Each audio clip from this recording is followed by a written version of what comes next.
Hello everyone, my name is Clint Isaac Payahay and I will be talking about the Rococo. The Rococo is characterized by an elaborately ornamental late Baroque style of decoration prevalent in 18th century.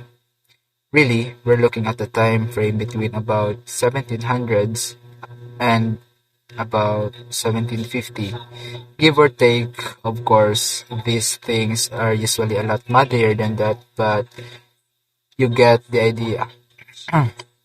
We tend to see asymmetrical patterns. We don't have the same symmetry that we had in the Baroque, and we see motifs in scrollwork, which we've covered a lot of already under the Baroque. So, what is the Rococo? The Rococo is lighter than the Baroque, and we'll see that a lot. For example, here we see the Wattus pilgrimage to Cytherea. This is a classic Rococo painting, and what we get is this very light-hearted view. If the world, at least, it's lighted-hearted if you happen to be a member of the French aristocracy. The Rococo comes out of this leisure and pastime that the aristocracy has. It is why it centers so much on Parisian hotel culture, where many of these people are going to be hanging out, where many of them are going to be staying on a fairly regular basis. We see a very fanciful sort of form in this constant interest in what the aristocracy does with their free time. Now, with that said, you could imagine how the working and lower middle classes think of the Rococo. They're not going to be terribly keen on, and it's going to be a sign of the division that takes place in France. During the 18th century, between the upper classes and the lower classes, which will eventually lead to the French Revolution. But we go back to Louis XIV, now in 1701.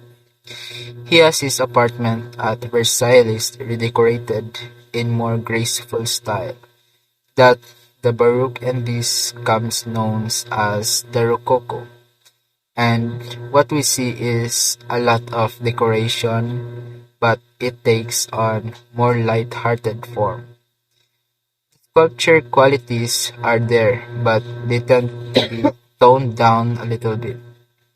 We see a lot of glitzes and a lot of gold. We see things that are over the top, but in a little more subdued manner. In Italy, when we look back at Rococo art and architecture, what we see is something that has been really dialed back from the drama and theatricality of the Baroque. We still have some element of drama, but we're lacking that constant contrast between light and shadow. That constant drama through theatrical lighting that we tend to see in Italy during the Baroque. It's all dialed back in Rococo, so you get these very light colored schemes where we see more pastels than black and white. Now in England, the Rococo takes on a different form. It's going to be concurrent with the revival of Gothic architecture, resulting in this odd mix of a Rococo Oriental and Gothic influence. Although what we're going to see primarily, our focus, is going to be Queen Anne and Chippendale. Design which are various furniture forms. Now, when Queen Anne dies without children, the closest Protestant contender for the throne will be George of Hanover, who gives us the Hanovers which will eventually become the Windsors, the current monarchs of England. The Rococo characteristics. We tend to see Rococo furniture being smaller, so it's going to be smaller compared to the Baroque pieces.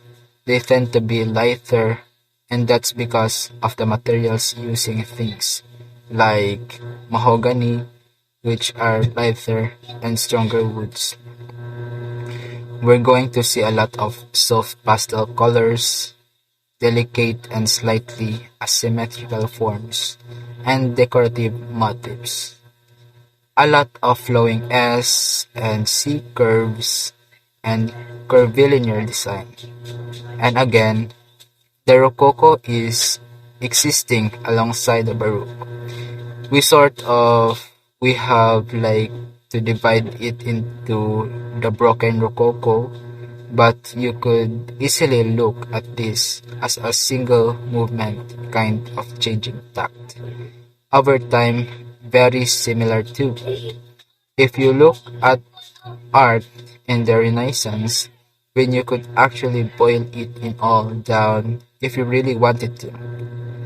So, we are seeing the same thing here. The Baroque and the Rococo are basically the same ideas, but by the time we get to the Rococo, it is so different from the Baroque, where we started, that we term in a different